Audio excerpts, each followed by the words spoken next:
ഇന്ന് വളരെ രുചികരമായ പോർക്കും കായയും ഉണ്ടാക്കാം. അതിനായിട്ട് 1/2 കിലോ പോർക്ക് നന്നായിട്ട് കഴുകി വൃത്തിയാക്കി എടുത്തിട്ടുണ്ട്.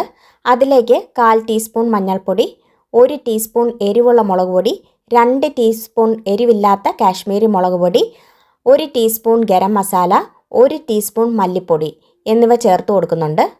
ഇതിലേക്ക് ആവശ്യമായ അത്രയും ഉപ്പ് ചേർത്ത് കൊടുക്കണം. അതിനോടൊപ്പം തന്നെ ഒരു മീഡിയം സൈസിലെ തക്കാളി ചെറുതായിട്ട് അരിഞ്ഞതും, ഒരു 8 അല്ലി വെളുത്തുള്ളി ചെറുതായിട്ട് നുറുക്കിയതും, മീഡിയം സൈസിലെ ഒരു കഷ്ണം ഇഞ്ചിയും, എരിവിനായിട്ട് ഒരു 4 പച്ചമുളക് ചെറുതായിട്ട് അരിഞ്ഞതും കൂടെ ചേർത്ത് കൊടുക്കുന്നുണ്ട്. ഇതിലേക്ക് ഒരു തണ്ട് കറിവേപ്പില ഇട്ടതിന് ശേഷം പോർക്ക് വേവാൻ ആവശ്യമായ അത്രയും വെള്ളം ഒഴിച്ചു കൊടുക്കുന്നുണ്ട്. ഏകദേശം 1/4 ഗ്ലാസ് വെള്ളം ഒഴിച്ചതിന് ശേഷം കുക്കർ അടച്ചു വെച്ച് മീഡിയം ഫ്ലെയിമിലേക്ക് ഇട്ട് 3 വിസിൽ വേവിച്ചെടുക്കണം. കുക്കറിലേക്ക് ആവി വരുന്ന സമയം കൊണ്ട് ഒരു മീഡിയം സൈസിലെ ഏത്തക്ക എടുത്തതിന് ശേഷം അതിനെ ചെറുതായിട്ട് നുറുക്കി വയ്ക്കാം. കുക്കറിൽ 3 വിസിൽ വന്നതിന് ശേഷം ഫ്ലെയിം ഓഫ് ചെയ്യാവുന്നതാണ്. അതിനുശേഷം പ്രഷറെല്ലാം പോകുന്നവരെ വെയിറ്റ് ചെയ്യാം. പ്രഷറെല്ലാം പോയി കഴിഞ്ഞാൽ അതൊന്ന് തുറന്ന് നോക്കാം. മീറ്റ് വെന്തിട്ടുണ്ടോ എന്ന് നോക്കണം. ഇതിപ്പോൾ ഏകദേശം ഒരു 90% വെന്തിട്ടുണ്ട്, എന്നാൽ മുഴുവനായിട്ട് വെന്തിട്ടില്ല. അതുകൊണ്ട് കുറച്ചുകൂടെ വേവിക്കുന്നുണ്ട്. ഇതിലേക്ക് അരിഞ്ഞു വെച്ച വാഴയ്ക്ക കൂടെ ചേർത്തതിന് ശേഷം മീഡിയം ഫ്ലെയിമിലേക്കിട്ട് കുക്കറിൽ ഒരു വിസിലും കൂടെ വേവിച്ചെടുക്കുന്നുണ്ട്. അടുത്ത ഒരു വിസിലും കൂടെ വന്നു കഴിഞ്ഞാൽ ഫ്ലെയിം ഓഫ് ചെയ്യാവുന്നതാണ്. ഇനി അതിൻ്റെ പ്രഷറെല്ലാം പോകുന്നവരെ വെയിറ്റ് ചെയ്യാം.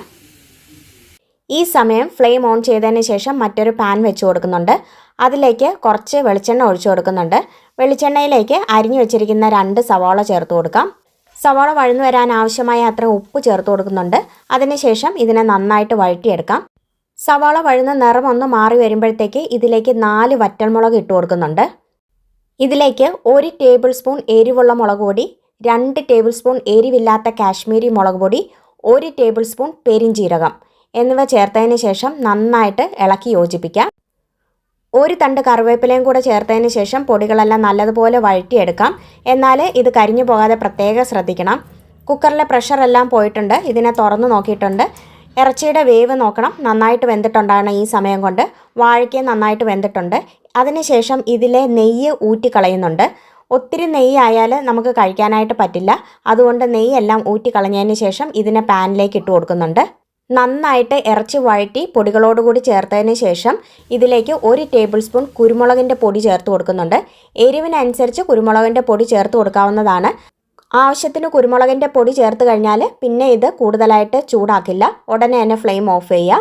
ഒരു അരമണിക്കൂർ വെച്ചിരുന്നതിന് ശേഷം ഇത് കഴിക്കാവുന്നതാണ്. ചോറിൻ്റെ കൂടെയോ അപ്പത്തിൻ്റെ കൂടെയോ ചപ്പാത്തിയുടെ കൂടെയൊക്കെ കഴിക്കാൻ വളരെ നല്ലതാണ്. റെഡ് മീറ്റ് ഇഷ്ടപ്പെടുന്ന എല്ലാവർക്കും തന്നെ ഇത് ഇഷ്ടപ്പെടും. പ്രത്യേകിച്ച് പോർക്ക് കായ ഇട്ട് വയ്ക്കുന്നതിന് പ്രത്യേക ടേസ്റ്റാണുള്ളത്.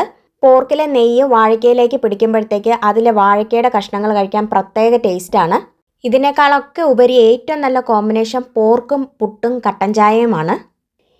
ഇനി പോർക്കിൻ്റെ മീറ്റ് വാങ്ങുമ്പോഴത്തേക്ക് ഇത്തരത്തിൽ വാഴയ്ക്കയിട്ട് ഈ രീതിയിലൊന്ന് ഉണ്ടാക്കി നോക്കിക്കോളൂ. വീഡിയോ ഇഷ്ടമായെങ്കിൽ ലൈക്കും ഷെയറും ചെയ്യണേ. മറ്റൊരവസരത്തിൽ വീണ്ടും കാണാം. താങ്ക്